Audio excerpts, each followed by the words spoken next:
nouveau journal sur Eden TV. Merci de votre fidélité. Au sommaire, aujourd'hui 19 février 2018, cela fait 28 ans que la conférence nationale des forces vives de la nation s'est ouverte à l'hôtel PLM à Lédio. Que retenir de ce rendez-vous historique? Vous suivrez les avis de quelques jeunes. Ouverture samedi dernier du premier colloque international d'ethnocancérologie, une rencontre organisée dans le cadre de la célébration de la journée mondiale contre le cancer. Et puis le mouvement Réveil des jeunes pour le progrès était face à la population de Glodjibé en week-end. Une sortie en prélude à l'organisation d'un congrès du RJP.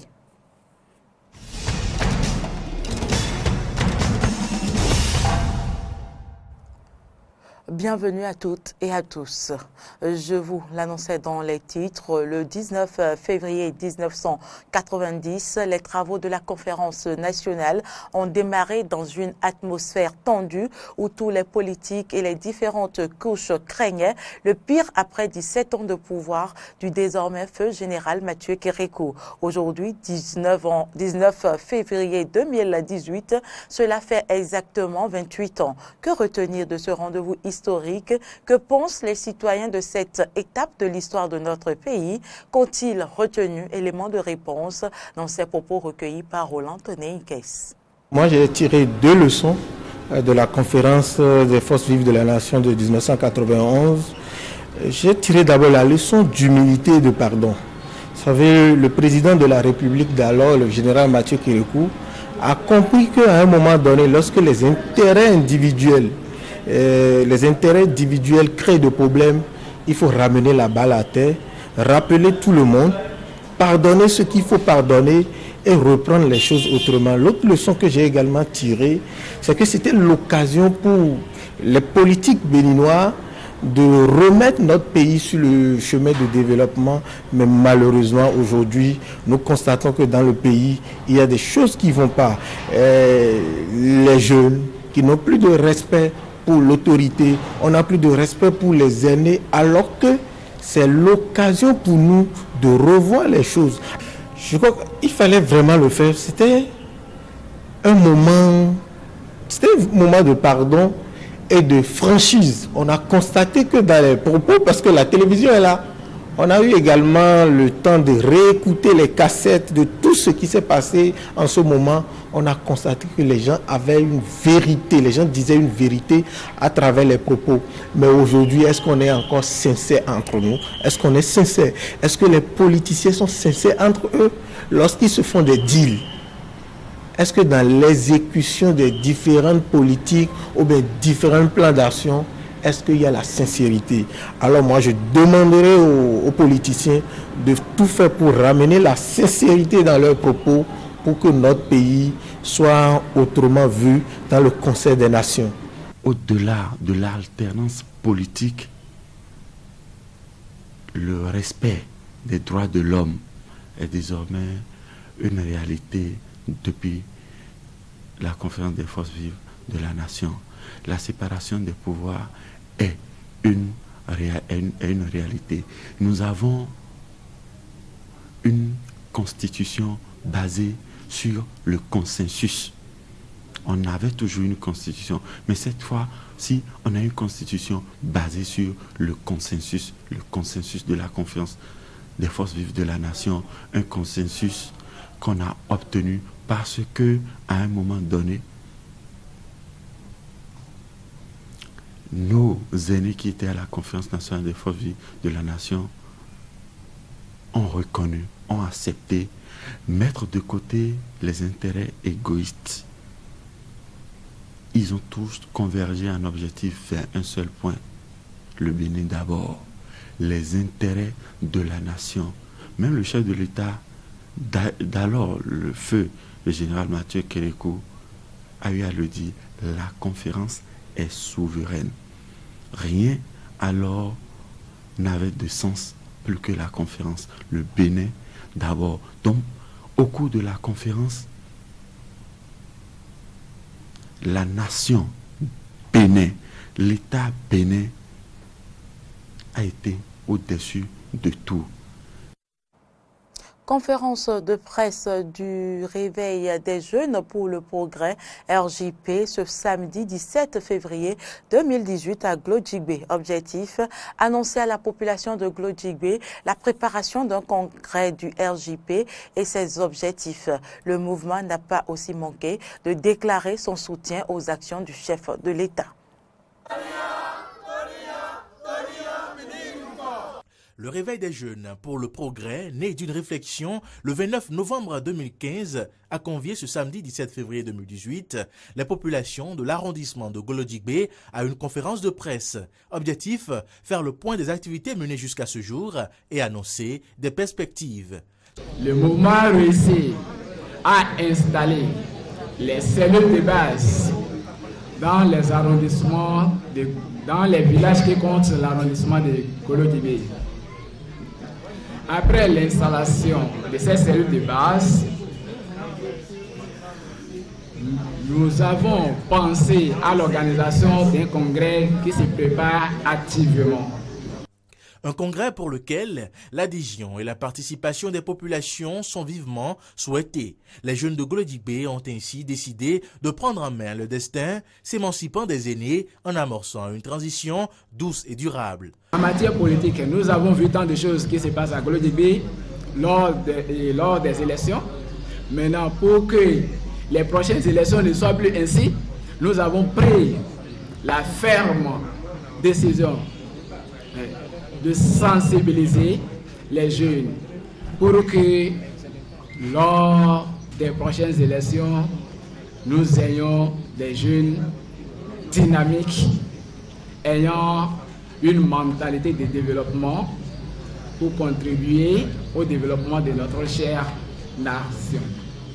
Le réveil des jeunes pour le progrès prône le développement avec une jeunesse bien formée et outillée au pouvoir. Ils s'inscrivent donc, disent-ils, dans la dynamique du chef de l'État à qui le RJP apporte son soutien franc et total. Nous devons nous mobiliser et faire barrage à l'intoxication, à la diabolisation et à la désinformation.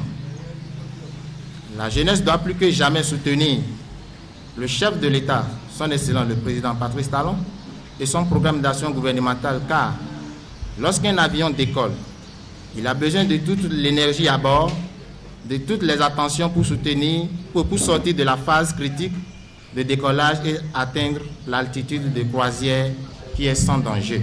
Les jeunes du RJP, sous la houlette de leur président, Émile Routon, et leur secrétaire général, Évariste Zanon, ne pensent d'ailleurs ménager aucun effort pour réserver un accueil triomphal au président Patrice Talon lors du lancement de la construction de l'aéroport de Glodjigbe.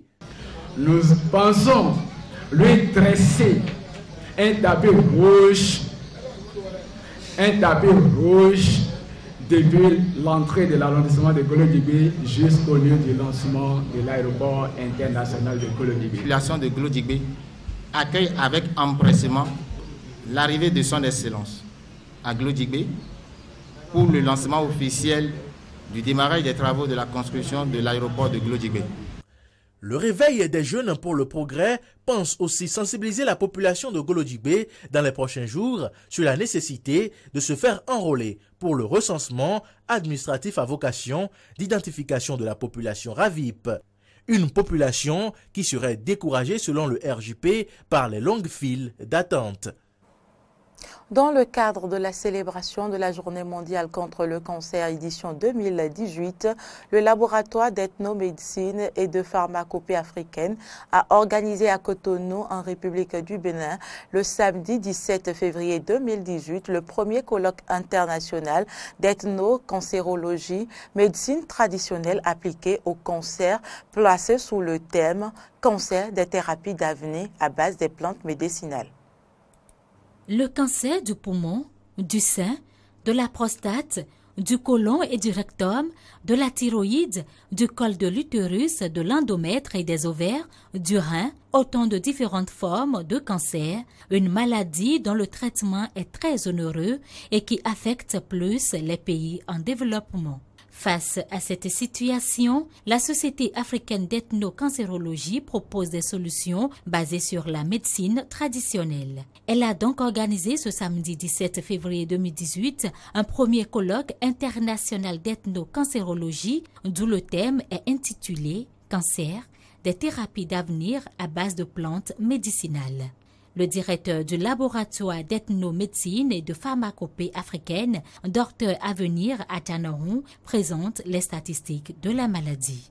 Le cancer constitue la deuxième cause de décès dans le monde et fait 8,8 millions de morts en 2015. Selon l'Organisation mondiale de la santé, OMS, le cancer aurait fait en 2005 et 2015, environ 14 millions de décès. Le cancer figure donc parmi les principales causes de morbidité et de mortalité dans le monde. Dr Avenir Atanohou énumère quelques-unes.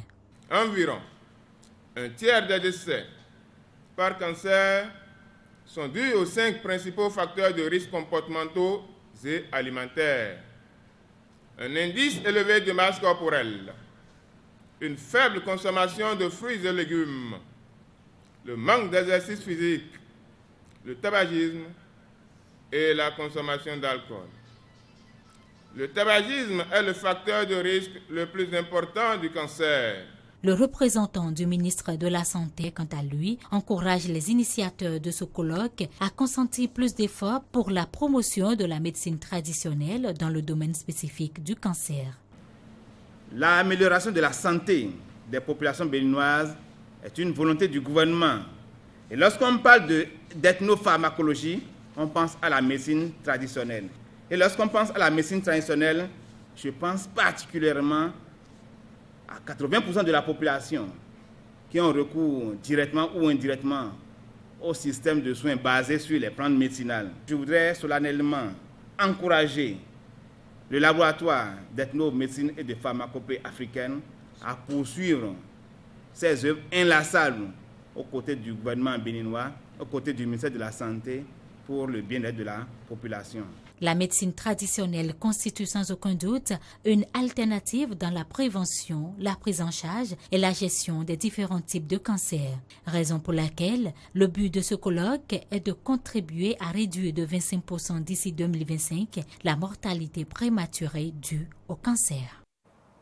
Le ministre des Infrastructures et des Transports Sir Koti a effectué dans la journée de ce 16 février 2018 une visite de chantier de construction de l'ouvrage de franchissement du bas-fond de Womé dans la commune d'Abomey-Calavi et de la construction du pont de Tovek-Bamé dans la commune d'Adjoum. Objectif, constater le niveau d'exécution des travaux. Le point, c'est avec Aristide Setin et Damien Pedro.